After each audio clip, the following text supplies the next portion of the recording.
I never really expected to love the desert. My ignorance just told me it was more dead than alive, and that all deserts were pretty much the same.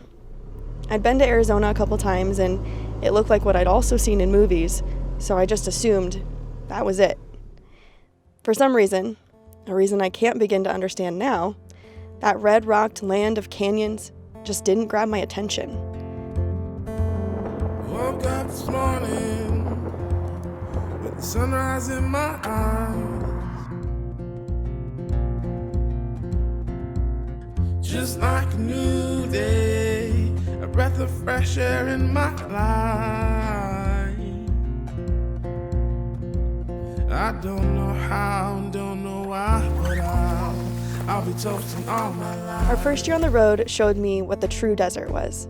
It taught me to look past what I had previously thought. While those of us not familiar with the desert might envision just a bunch of cacti and rocks, the desert is much more than that. It's a tremendous place of diversity, with a range of colors and shapes, plants and animals that I never expected. It kept me endlessly curious. Waiting at the door.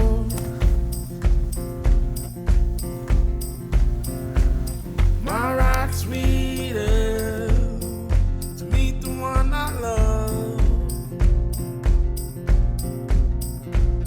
I don't know how, don't know why, but I'll be toasting all my life. We spent fall and winter exploring the Southwest, and I was just awestruck. There's something magical about the desert. The ability to see a millennia of history right before your eyes, it just never ceases to amaze me. Every rock tells a different story in its formation and its layers. As I'd look out miles in front of me, I couldn't help but feel so very freaking small, taking up a tiny speck of time in the history of our Earth.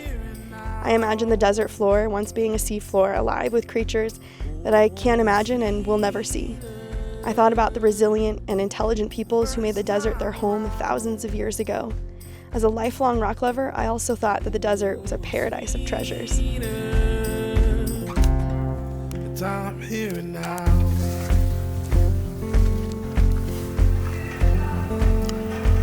It is nice to be able to open the back, huh? Yeah.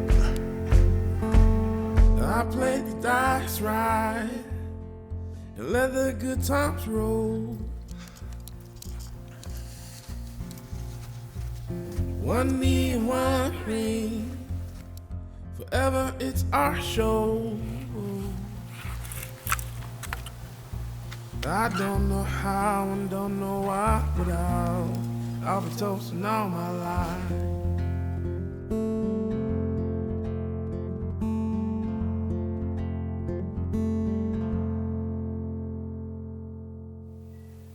Wave at me or something. Holy shit. Ugh.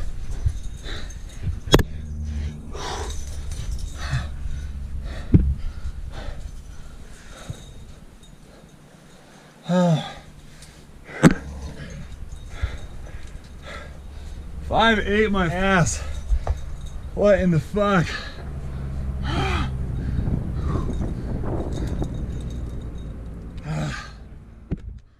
The Southwest Sandstone was also where we began to hone our climbing skills, and in so doing, time began to stretch in a way it hasn't since childhood.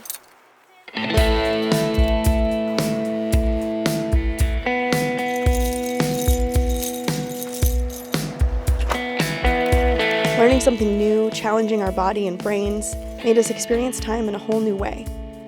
Where routine creates a sense of time flying, gone in the blink of an eye, new experiences warped time into something far more slow-moving. It was an interesting realization that time is completely relative, and our concept of it can change depending on what we choose to do.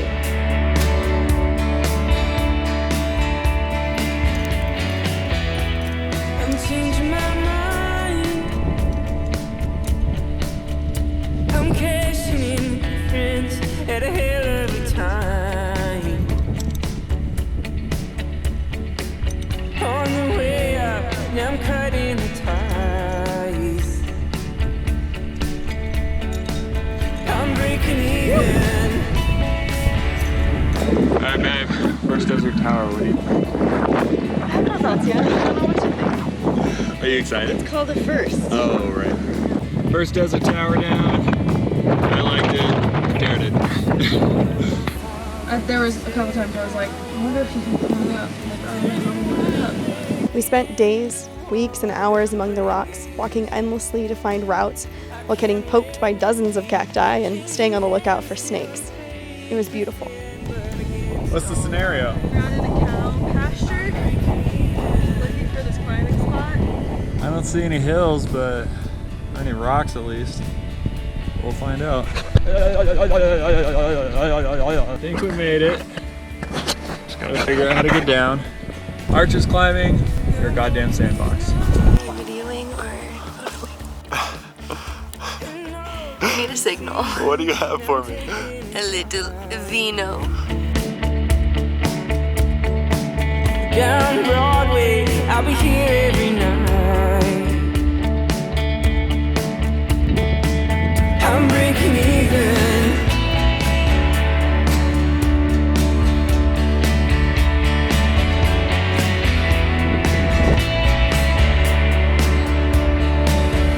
Let's finish up Castleton.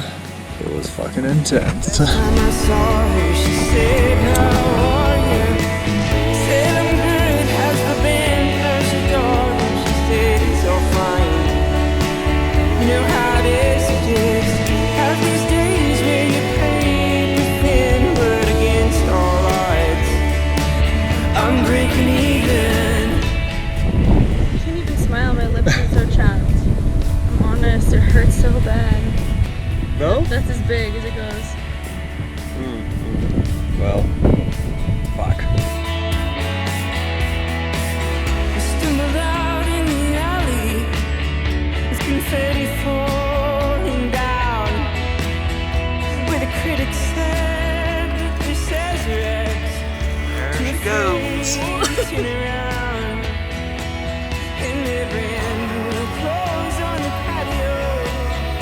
Didn't magic engineers. But I was playing the show. I was made of gold. Now I'm broken. I'm a fool. And she leans in, straightens my policies. Oh, in those boots you look taller. And I wonder now. We are in Zion National Park and we're about to hike the Narrows, which is in the Virgin River. What do you think of our outfits for today? Pretty ripped. I mean, but I got my snazzy scarf on, so you know.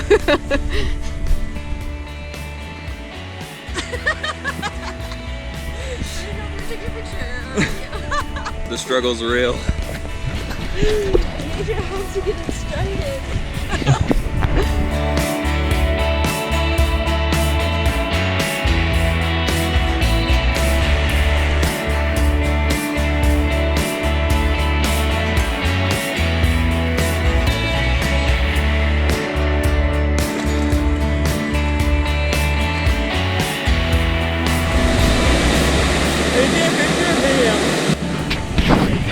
Video?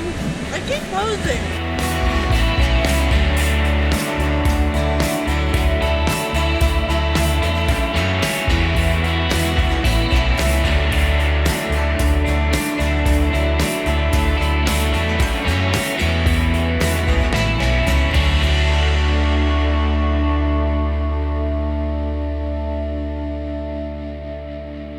I hurt at the thought that there are people who look out and see only a place to exploit for its resources.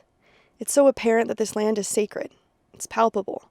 I truly believe that anyone who immerses themselves in the landscape will be able to deeply know how special a place the desert is. As we explored these lands, the U.S. government was reversing the monument status of huge amounts of it. Many of the places we were in were being made vulnerable to exploitation, while the culture of the people who have called this land home for much longer than the U.S. has even been a country was being completely disrespected. Intellectually, I may know why it's being done, and not agree with it, but my heart and my body just can't understand it.